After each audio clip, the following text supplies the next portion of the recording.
Hi, my name is Bill Maher. I'm a member of the New Horizons Toastmaster Club. I've been part of that club for about 6 years, had different leadership experiences, and I am excited that tonight we get to interview a new member, Douglas Cooper.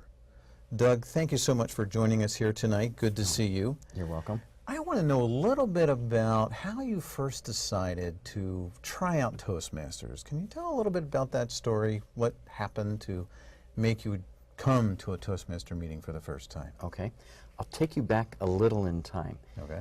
When my oldest daughter was in high school, we saw her change dramatically when she was a member of the speech and debate club. Mm-hmm.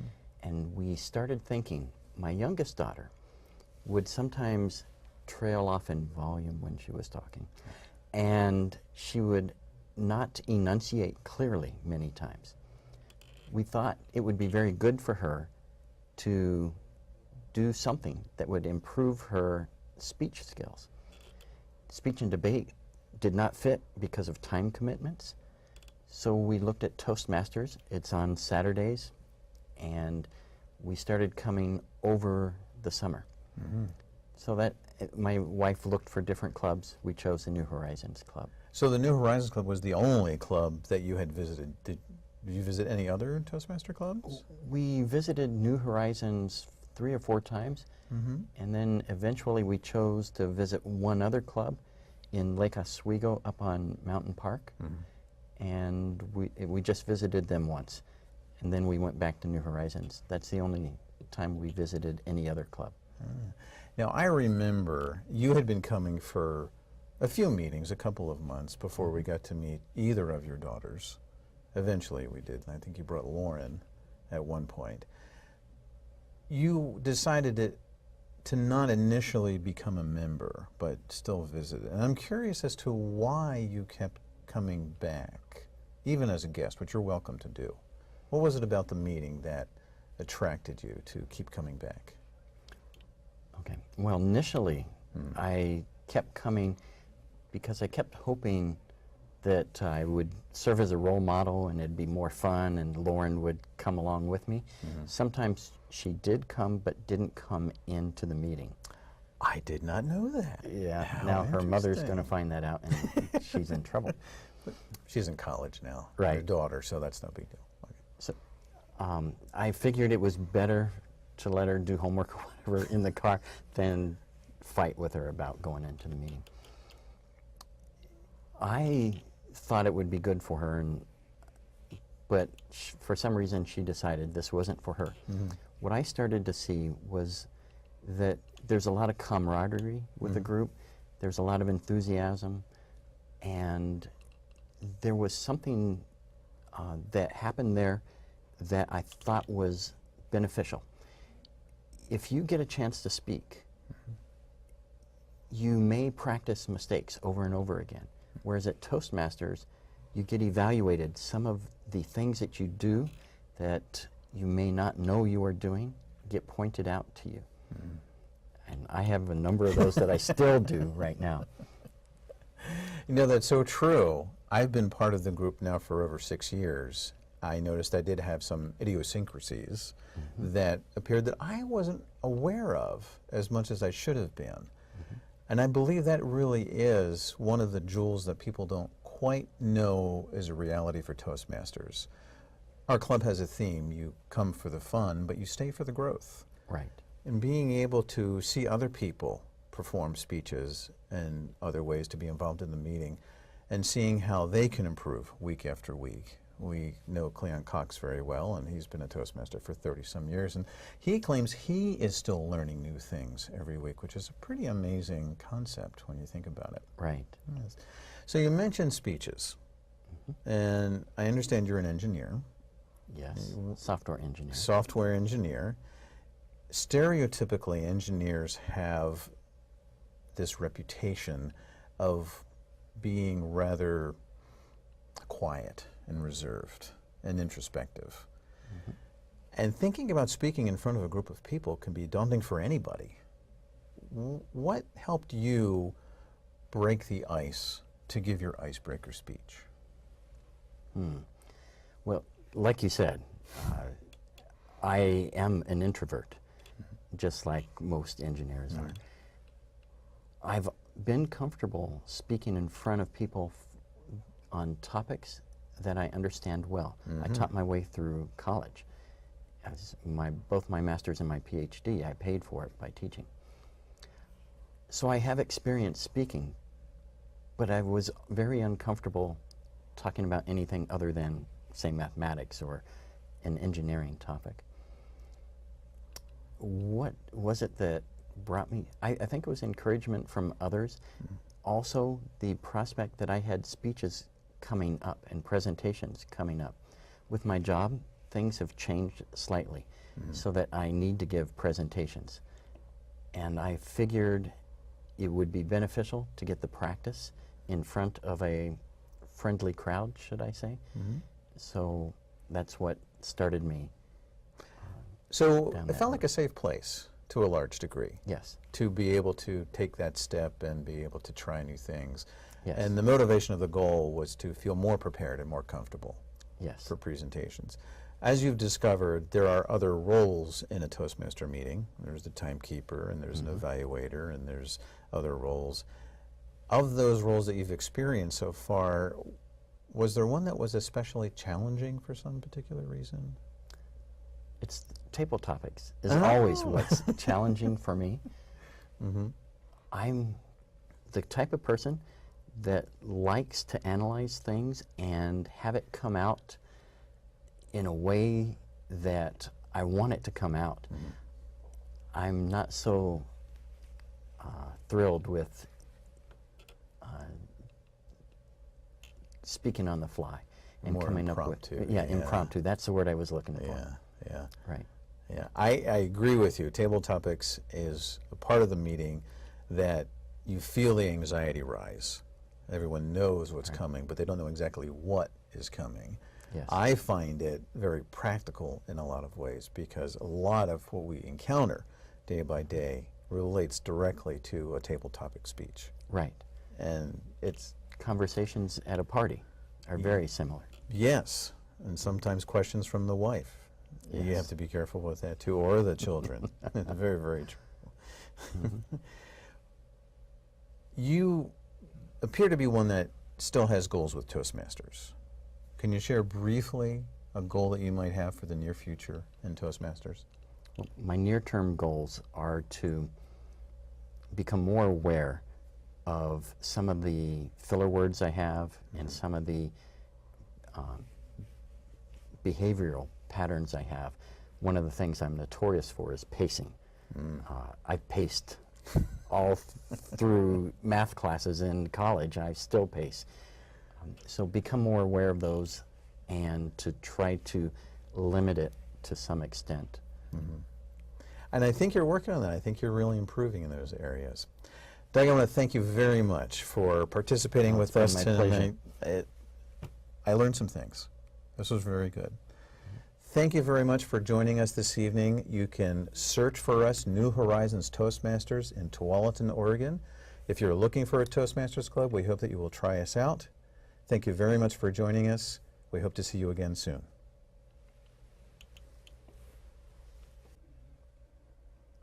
Welcome back to our show. We have here our District 7 Toastmaster of the Year, Emilie Taylor. She's here to tell us about her story. Thank you, Emilie, for coming to our show to tell us about your life and your experience in Toastmasters. Can you tell us about your experience, where you're from, and who you are, and how you came to be here? I was born in the Philippines. I came here to the United States a long time ago to go to graduate school. Toastmasters has actually been a pivotal part of my life in the last 4 years. Okay.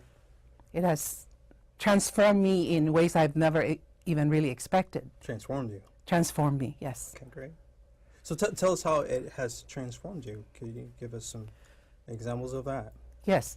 Before Toastmasters, I was really in a very dark place. Okay. I lost my only child, baby, sudden infant death syndrome, SIDS, and after that, years of just trying to survive, putting one foot in front of the other every single day. Toastmasters took me out of that, changed my way of thinking, changed my way of looking at the world. While I used to be hopeless, I'm very hopeful. Now I have goals, I have visions, I have lots of dreams, because by being a Toastmasters, I have been exposed to so many people that could actually use it. Yeah. So when you say hopeful, you mean that you've gained more confidence, that you've been more brave as it relates to people and Yes. life? Like, please explain that part. Yes, because Toastmasters has allowed me to be in a safe place where I could give speeches in front of people. I used to have this thing where blood rushes into my head and I feel like my head is going to explode. Really? Now, I don't have as much of that. There's an anxiety, but it's a good anxiety before I speak. Before I was so nervous. I almost Nervous forgot- like you are now? A little bit? a little bit. Okay. This is a first-time experience for me. Yes, I am. You're doing great. You're Thank doing you. great. Thank You're you, doing great. Charles. So how long have you, so you said you started Toastmasters when? I joined Toastmasters in 2014. 2014. April of 2014. The first time I heard of Toastmasters, I thought, was in the spring of 2013. My brother mentioned it to me when I said I need friends. Okay. I joined Toastmasters for the wrong reason. I didn't know about the communication track and the leadership track. I actually wanted to meet people. But part of my story was when I was doing my number 8 speech out of the communication manual, I wanted to do a show and tell. Okay. It was my brother's wedding outfit from my home country. And when I was looking for the picture, I was looking for it in all the places that we would stash our pictures. And then I could not find it. So I went into the bedroom, the study room, where there is this filing cabinet. I've never opened that filing cabinet for the longest time. Because that's where my baby stuff Okay. were stashed, or they're there. They're still there. When I opened it and I saw these wedding pictures, I pulled it. The pictures were taken in 1999. So when I pulled it, there was a folder behind it, and it was Toastmasters. Wow. So then I pulled the folder and I looked at it, and I could not really put 2 and 2 together, because there's an application form that I signed, actually completed and signed in August of 2000. There was this club in Wilsonville. And I thought I only heard of Toastmasters in 2013 and joined in 2014. Now I'm doing a speech and looking at something where I could not really figure out. What I'm saying is I was always meant to be in Toastmasters. I just didn't know it. And Toastmasters took me out of that space where I was. And that's how it has transformed my life. Not only has it allowed me to speak, it has also allowed me to take on leadership roles from the club all the way to the area, to the division, and now to the district. That's right, because you're a distinguished Toastmaster, is that right? Yes, I also received my Distinguished Award, meaning that I've completed all the requirements of the program, and the Distinguished Award is the educational award, the highest one you can get. Great. So it's kind of like your doctorate degree in Yes. speaking, right? Or Yes. Toastmasters. Something like that. Okay, cool. So tell me about that. Tell me about your process as a leader. How has that been for you? You talked about how you've changed and how you've improved, you've become more brave and hopeful, confident. Tell me about the leadership track as a distinguished Toastmaster. Part of it really is to volunteer for roles in the meeting. In our meetings, we have officers. I mean, in our clubs, we have officers, and I volunteered. I didn't know what I was doing, but what I found in Toastmaster is that it's okay, because they meet you where you're at. Yeah. And it's a self-paced study. And then not only that, but I also volunteered to do other things in the area. And how I developed my leadership is really happenstance. Because I attended a TLI, Toastmasters Leadership Institute, for an officer's training. And the division director at that time, Willamette Division, is Kathleen Tully. She asked me after the training, do you want to become an area director? And I said, what's that? I didn't know. So she explained it, and I said, I'll think about it. I thought for a few minutes and then forgot about it. A month and a half later, they had a makeup training. And I saw her. And I remember. And then she asked me again, have you thought of becoming an area director? And I didn't think of it, actually. So I said, let me think about it for a few more minutes. And then I thought about it when I got home, and I said, no, I don't want to do that. Right. A few weeks later, the president of my home club said, we still don't have an area director. And that's how I realized I needed to say yes. I called Kathleen, and I said, I will take it on as long as you're my mentor. So what Toastmasters International is giving you is really the people before you who were probably in the same shoes that I was in, and they didn't know if they can do it, but then you ask for help. Mentors will be around you to help you succeed, and they will mentor you so you know what to do. And that's really what happened. And so from the area director, then to the division director, and then now to the club growth director, I run in the district in the spring conference. And what I'm really happy about my new role is because I coordinate the chartering of new clubs. Okay. District 7's mission, well, the district mission for Toastmasters International is to build new clubs and to strengthen existing clubs. And to go around and coordinate the start-up of new clubs is something that I really like to do. I didn't know that until I'm doing it now. Right. Because it's giving people the chance to go into a space where you can practice without consequences. We talk about that, only good ones. Okay. It's fun, and I've been there, and I want to pay it forward. That's really what it is for me. That's great. That's good. It's funny because you said that you happened to get in by accident, Toastmasters by accident, because you went to meet Happenstance, friends, yes. and then you happened to get into the leadership role almost by accident Exactly. too. And so this accident process has made you to the person that you are now, Yes. which is awesome. I've seen you speak, and I've also seen you in action as a leader, and you've inspired me to do things as well. So I appreciate you. So tell us why you are the Toastmaster of the Year. How'd you get the award as the Toastmaster, and how did you feel when you got that award? I was And actually, was it actually an award anyway? Was it? I was not Tell us about expecting that. the award because it said Toastmaster of the Year. And part of my thinking was, I haven't been a Toastmaster for a long time. That has to be given to somebody who's been around for 10 years, 15 years. And then I realized it's Toastmaster of the Year, whatever you have done that year to help the district. And what I did really was not because of an award. What I did was because I wanted to do it. When I'm doing it, I'm happier. And Toastmasters has allowed me to be more happy of a person than I used to be. My husband used to call me Sunshine because I used to be cloudy skies. And then now, he doesn't even have to call me Sunshine because I personally like to be the sunshine. I like to bring great. joy. I like to bring humor into my speeches. Yes. And that's part of why I was taking some humor classes to add to my speeches, to see people be happy when I'm speaking. So I Right. didn't realize that it's something that I like. Right. That's true. Yes. That's true. You are funny. Thank you, Charles. And I was talking to you before. You were very funny prior to this interview. Thank you. So I appreciate Thank you, that. So Charles. I'm working on it. you're working on it. Okay. Yes. Great. And so you suggest going to clubs in different places to get the Yes. comedy side of it? Because you said you went to clubs to get that? Is that Yes. what you Well, said? there's some other places that you can Okay. go to, but part of it is I had visited a lot of clubs, and every single club is different. Okay. I always come out with something that I could share with other clubs. Okay. And part of it is we're all learning, and because it's a safe place, we can always practice however we want to take, where we want to go.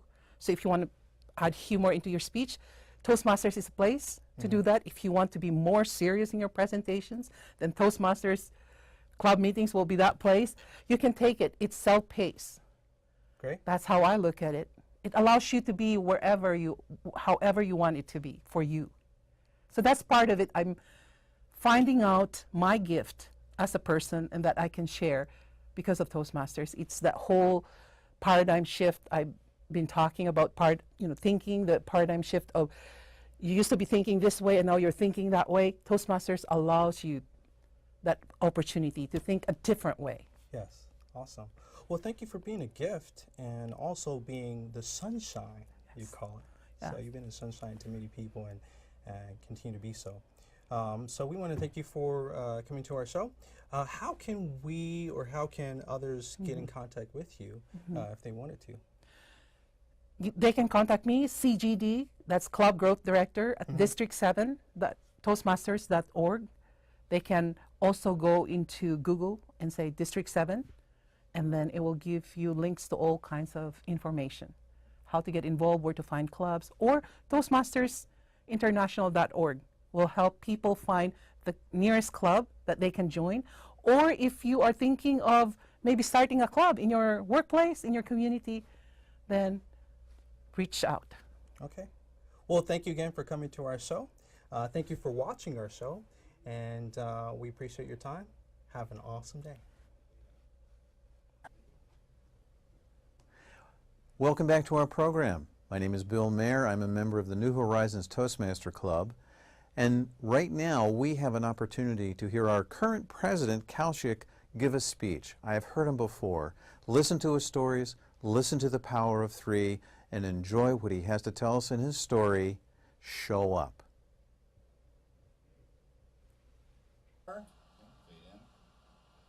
Have you ever been tempted to not show up for something that you signed up for just because you didn't feel like it? Here's my story. My exposure to performance events began way back when I was in kindergarten. My dad had high hopes that I would get to see a glimpse of glory right back when I was in kindergarten. He pushed me to show up at an athletic event. My parents had saddled me up with love and layers of woolen clothing because it was winter. When I looked to my sides, my fellow participants, they looked up to me, thought I was a ball of fur. I didn't mind, I was small. The race began. I started to run. I ran. Before you'd think I would become Forrest Gump, I just continued to run. Meanwhile, the audience started to get anxious. Not because it was going to be a nerve-wracking, nail-biting finish. It was because all the other participants had already finished the race and I was not even halfway through. Eventually I did finish, but I had crushed the hopes of my dad. I did learn one thing that day, to dress appropriately. Few years later, my English teacher in my second grade had real high hopes on me. She signed me up to enact the role of Julius Caesar at the school annual day drama competition. I was all eager. I memorized pages of dialogues, all set, well dressed, stood there before the audience with my fellow actors, right there ready to speak as Julius Caesar. All my fellow actors completed their dialogues. And here I was, as though from the movie Men in Black, a memory trace was shot at me, and I went absolutely blank. Not a single word I could utter. Eventually, I had to walk off the stage. This time, the hopes of my English teacher were crushed. I did learn something from that experience, a little bit of Roman history. Few years later, in my 8th grade, this time I had my own hopes up. Yes, I thought I would win a painting competition. Why? Because I had past experience of drawing on the walls of my house. I was innocent, naive, but I had hopes. The topic for the competition was to draw and paint a pet animal. With all sincerity, with great intent, I completed my painting. I submitted it for evaluation. Took it back home, showed it to my uncle. He was amused, he was surprised, he was so happy. He said, "Wow, I didn't know you had so much talent. Is this a lion?" What? A pet animal and a lion? Of course, I didn't try to paint a lion. It was a Pomeranian, and he thought it was a lion. So much for my painting skills. Yes, my own hopes were partially crushed, but I learned maybe I could someday become a modern painter, a modern day artist, because my painting could give different perspectives to different people. Over the years, I continued to believe showing up matters. 2 weeks back, I was a judge at a speaking contest. I was expecting at least 8 contestants. At the end of the contest, there was one unanimous winner. Yes, he spoke well, but he won because he was the only one to show up. Yes, showing up always matters. It's when you show up that you are out of your comfort zone, that's when there is learning, sometimes there is winning. Here I am today, thanks to Toastmasters, on TV, stepping out of my comfort zone, showing up. I've learned a lot. I hope you've learned something too. Always show up. Good luck with all your adventures.